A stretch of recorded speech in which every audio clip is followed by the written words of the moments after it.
भाषण देने के लिए नहीं आया हूँ, युवा शक्ति को नमन करने के लिए यहाँ आया हूँ।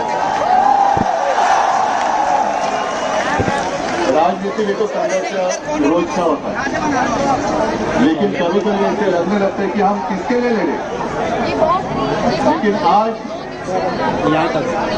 मेरा हौसला बुलंद हो गया, क्योंकि एक चिंगारी अभिषेक को एक चिंगारी पेट्रोल दिया है।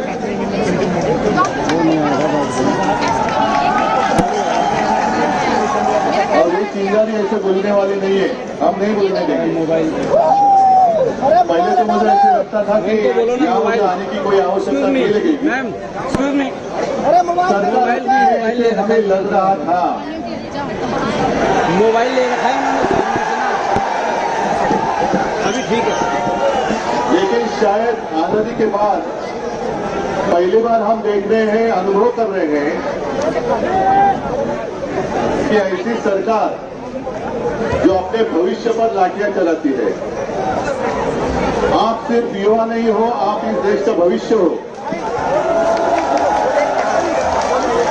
और मैं धन्यवाद देना चाहता हूँ उस महानुभव को जिसने चिंगारी जो मुझे लग रहा था कि बुझ गई है, वो जलाई।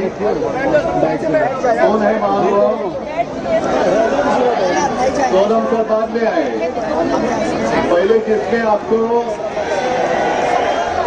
पहले आपको कॉकरोच कहा। ये देश कोई कॉकरोच का देश नहीं है। ये देश कॉकरोच ने नहीं बनाया है। अगर उन दिनों में आजादी के पहले जो हमारे युवा थे, आप ही के उम्र के थे, जैसे हम अभिमान से क्रांतिकारी कहते हैं, जिन्होंने शहादत नहीं दी होती तो आज हमें आजादी देखने के लिए नहीं मिलती। कुछ लोग ऐसे भी थे जो अंग्रेज थे, वो उनको आतंकवादी मानते थे। और अब मुझे यही लगने लगा है कि जो भी आपको आतंकवादी मानता है कि या वो विदेश से आए हैं क्या? आतंकवादी कौन कहता है आपको पता है। और आप आज अनुभव कर रहे हैं कि इतनी बेरहमी से ये सरकार आपके साथ पेश आ रही है। कल जिस तरीके से उन्होंने आपको पीटा, एक बात अच्छी लगी क्योंकि आप सबके हाथ में एक मोबाइल फोन है। मैं कल से देख रहा था कि कुछ गुंडे आपके ऊपर डंडे चला रहे थे। और अभिजीत, मैंने देखा एक गुंडे का फोटो वायरल किया है, वांटेड, ऐसे ही करो। कहाँ जाएंगे ये लोग? आज शायद कुर्सी पे बैठे हैं, लेकिन कुर्सी में कल आपने से कोई बैठने वाले, आपने से बहुत सारे लोग बैठने वाले, तब देख लेंगे। इनको शायद ये पता नहीं है कि आने वाला कल जाता है, लेकिन आने वाला कल मेरे सामने खड़ा है। तब हम देख लेंगे। और मैं सबको धन्यवाद देता हूँ। अभिजीत, तुला खास करून धन्यवाद देतो कि तू पुढाकार घेतला। ये कोई आसान बात नहीं थी। अभिजीत तो अपनी शिक्षा में व्यस्त था, वहाँ यूएस में था। क्या जरूरत थी उसको यहाँ आने के लिए? लेकिन उसको देखा नहीं गया, कहा नहीं गया कि मेरे ही देश में मेरे साथियों के ऊपर अन्याय हो रहा है। कितने सारे बच्चों ने खुदकुशी की है।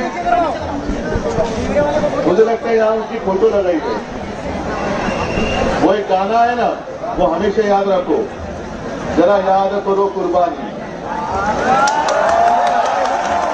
वो आजादी के लिए लड़े थे हमारे जवान, जो सरहद पर खड़े रहते। लेकिन ये मेरे देश पे, आजाद देश पे बच्चे पेपर लीक के कारण खुदकुशी कर रहे हैं, उसको याद रखना पड़ेगा। ठीक है, चुनाव के लिए 2-3 साल है, रहेंगे, होने दो। मतलब अपने पास बहुत समय है। अब तो शुरुआत हुई है, अब हमारा जंग शुरू हुआ है। जब तक क्या मांगे हमारी मांग क्या है? सत्ता बदली करना होगा। सिर्फ एक स्पीकर से नहीं चलेगा, पूरी सिस्टम बदली करनी होगी। अगर एक अकेले को हम निकाल देंगे तो चलने वाली नहीं है बात। जब तक सरकार बदली नहीं करेंगे तब तक आपकी जिंदगी में कोई बदलाव नहीं आने वाला है। और मैं तो अभिजीत को पहले दिन से कहते आ रहा हूं कि दिल्ली में आप लोग हैं, डटे रहो। मेरी कोशिश ये है पूरे देश में इस आंदोलन की चिंगारी क्या बुझने नहीं चाहिए। और इसलिए हमने शुरुआत की है महाराष्ट्र में। महाराष्ट्र तो आपके साथ खड़ा है और मुझे अभिमान है एक महाराष्ट्र का युवक आपके साथ नेतृत्व कर रहा है। अभिजीत, आपके साथ कितने सारे युवा हैं, कौन कुटुंब आले, सबके साथ मेरी कभी कभी बात होती रहती है। आदित्य के साथ जब बात होती है तो मैं भी बात करता हूं इनके साथ। मैं सबको शुभकामनाएं देने के लिए यहाँ आया हूँ और हिम्मत देने के लिए जरूर आया हूँ और आपसे हिम्मत लेने के लिए भी आया हूँ। तो आप डरिए मत। कल आपने जो भी हिम्मत दिखाई है मैं उसको नमन करता हूँ, सचमुच वंदन करता हूँ।